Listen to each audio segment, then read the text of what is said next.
होते हैं। प्यूरिन में एडेनिन और गुआनिन आते हैं, जबकि पायरिमिडीन नाइट्रोजनस बेसिस में साइटोसिन, थायमिन और यूरेसिल आता है।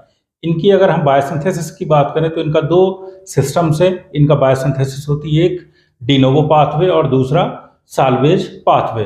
इनके बायोसिंथेसिस की बात करें तो बायोसिंथेसिस हमारा पीआरपीपी से स्टार्ट होता है और बहुत सारे अमीनो एसिड्स, टेट्राहाइड्रोफोलेट्स, बाइकार्बोनेट्स के माध्यम से इनकी बायोसिंथेसिस होती है। अगर हम प्यूरिन नाइट्रोजनस बेसिस की बात करें तो प्यूरिन एक 9 मेंबर्ड हेट्रोसाइक्लिक रिंग होता है। इसमें 4 जो है नाइट्रोजन के एलिमेंट पाए जाते हैं और 5 जो एलिमेंट्स हैं वो हमारे कार्बन पाए जाते हैं। इसकी स्ट्रक्चर को हम समझते हैं कि इसमें कौन से जो एलिमेंट है, नाइट्रोजन कौन सा हमारा कौन से एलिमेंट से आता है, कौन से अमीनो एसिड से आता है, कौन से हमारे कार्बन मोलिक्यूल्स हैं वो कहाँ कहाँ से आते हैं, उनको हम देखते हैं।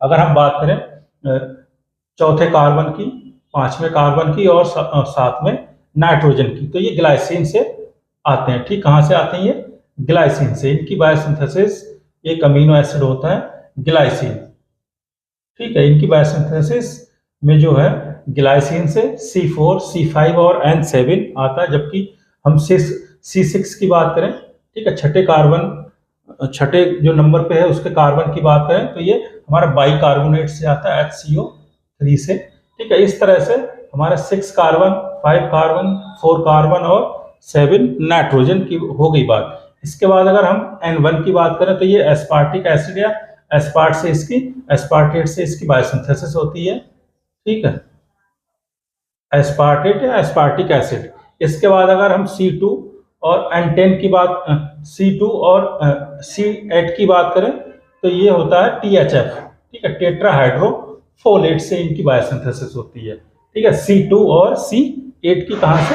THF, टेट्राहाइड्रोफोलेट से, ठीक है। इसके बाद क्या बचा हमारा?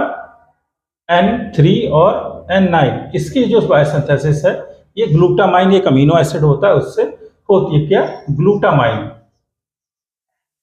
ग्लूटामाइन से इसकी बायोसिंथेसिस होती है।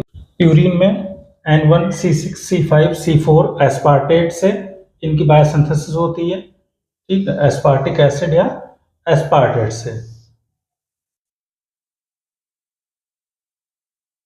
इसके बाद अगर हम N3 की बात करें तो N3 की बायोसिंथेसिस जो है ग्लूटामाइन से होती है। किससे?